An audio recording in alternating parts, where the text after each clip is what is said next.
ఉమ్మడి ఆదిలాబాద్ జిల్లాలో ప్రాజెక్టు ముంపు నిర్వాసితులకు కష్టాలు తప్పడం లేదు.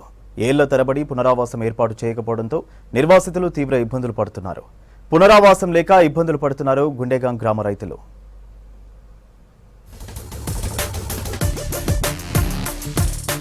నిర్మల్ జిల్లా ముథోల్ అసెంబ్లీ సెగ్మెంట్లోని పల్సికర్ రంగారావు ప్రాజెక్టు నిర్మాణంలో భూములు కోల్పోయిన నిర్వాసితులకు 10 ఏళ్లుగా న్యాయం జరగలేదు. వాగు పరివాహక ప్రాంతాల్లో నివాసం ఉంటున్నారు నిర్వాసితులు. పునరావాసం కల్పిస్తామని గత పాలకులు హామీ ఇచ్చి అమలు చేయలేదు. గుండెగాం గ్రామానికి చెందిన 81 కుటుంబాల ముంపు నిర్వాసితులు కమలాపూర్ గుట్ట దగ్గర డబుల్ బెడ్రూమ్ ఇళ్లలో తాత్కాలికంగా ఉంటున్నారు.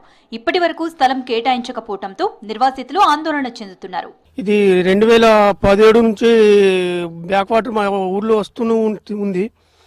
మరి ఈ సమస్యకు పరిష్కారం ఇంకా అయితే లేదా అంటే గుండెగాము భారతదేశంలో ఉందా, మరి తెలంగాణ ఉందా లేదా? మరి ఇంత పరిష్కారం ఉన్నప్పుడు రాజకీయ నాయకులు ఏం చేస్తున్నారు? మరి మా పరిస్థితి, గుండెగాం పరిస్థితి ఏంటి? దగ్గర 5-6 సంవత్సరాల నుంచి బ్యాక్ వాటర్ మా వస్తూనే ఉంది. మరి ఇంత పరిష్కారానికి మేము ఎంత కష్టపడుతున్నాం. ఈ కష్టానికి రాజకీయ నాయకులకు తెలవాలి. పల్సికర్ ప్రాజెక్టు పనులు 2004లో ప్రారంభమయ్యాయి. 2007లో 90% నిర్మాణ పనులు పూర్తి చేసింది అప్పటి కాంగ్రెస్ సర్కార్. పునరావాసం కోసం కొన్నేళ్లుగా ఆందోళన చేస్తున్నారు నిర్వాసితులు. కాంగ్రెస్ హయాంలో పూర్తయిన ప్రాజెక్టు కావడంతో గత ప్రభుత్వం నిర్వాసితుల సమస్యలను పట్టించుకోలేదు. పునరావాస చర్యలపై ప్రకటనలు తప్ప అడుగు ముందుకు పడడం లేదంటున్నారు బాధిత రైతులు. అంత నీళ్ళు వచ్చి కొట్టుకుపోయింది. అట్లనే ఉంటున్నాం. ఏమన్నా నిర్ణయం చేస్తేనే అవుతుంది కదా. ఎన్ని ఉదులు ఉండాలా మేము ఇట్లని? ఇప్పుడు ఆనకాలం వర్షాకాలం వస్తున్నది. ఇక గతిమైది ఎట్లా? ఏమన్నా చెయ్యలే కదా. చేస్తేనే అవుతుంది. చేయకుంటే ఏం కాదు. రేపు చేస్తాం, రేపు చేస్తాం అంటే ఇన్ని ఉదులు కాలం జరిగిపోయా. వాళ్ళు జాకపోయి కాంగ్రెస్ గవర్నమెంట్ అయినా చేయాలి కదా. నష్టపరిహారం ఇవ్వాలి మాకు.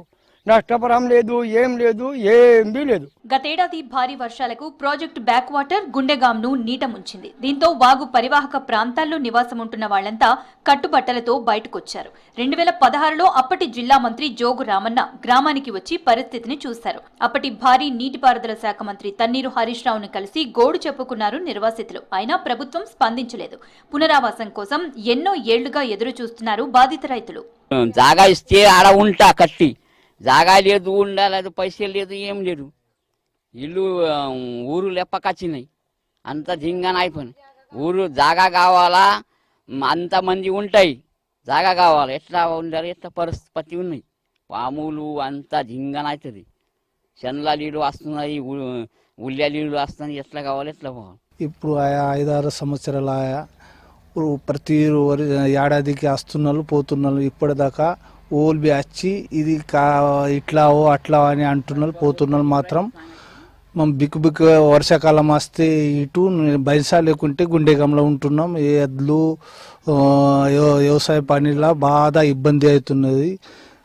ఏ పరిష్కారం జల్దీతోని కావాలని కోరుకుంటున్నాం ప్రజలు, గుండెగాం మంది. మరి ఇప్పటిదాకా ఏం లేదు. అందుకోసం ఎంత తొందర అయితే అంత తొందర పని చేయాలని కోరుకుంటున్నాం. ఎప్పుడు చూసినా వాళ్ళ కళ్ళలో నీళ్లు రావడమే తప్ప ఏ రోజు కూడా వారు సంతోషంగా లేకపోవడం జరిగింది. ఎందుకంటే ఇవాళ డబుల్ బెడ్రూమ్లు టెంపరీగా అక్కడ డబుల్ బెడ్రూమ్లో షెల్టర్గా ఇవ్వడం జరిగింది.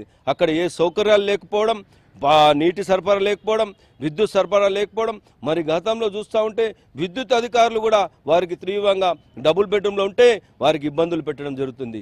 ఏదైతే బకాయి అంటే మా విద్యుత్ సరఫరా మీకు లేదు, కట్ చేయడమని అనేక అసౌకర్యాలతో కూడినటువంటి డబుల్ బెడ్రూమ్లో ఇవాళ గుండెగాం గ్రామ ప్రజలకు 170-80 కుటుంబీకులకు అస్తవ్యస్తంగా రోడ్డు మీద పడినటువంటి ఆనాడు ఏదైతే కాంగ్రెస్ ప్రభుత్వం ప్రారంభించిందో ఈనాడు కూడా మరి ఏదైతే మీ కాంగ్రెస్ ప్రభుత్వం ఉంది త్వరితగతిలో తొందరలో ఏదైతే గుండెగాం గ్రామం యొక్క సమస్యను తీర్చాలని, వారికి ఆదుకోవాలని మేము ఈ సందర్భంగా తెలియజేస్తా ఉన్నాం. సమస్యల పరిష్కారంలో అధికారులు నిర్లక్ష్యం చూపిస్తున్నారని ఆరోపిస్తున్నారు నిర్వాసితులు.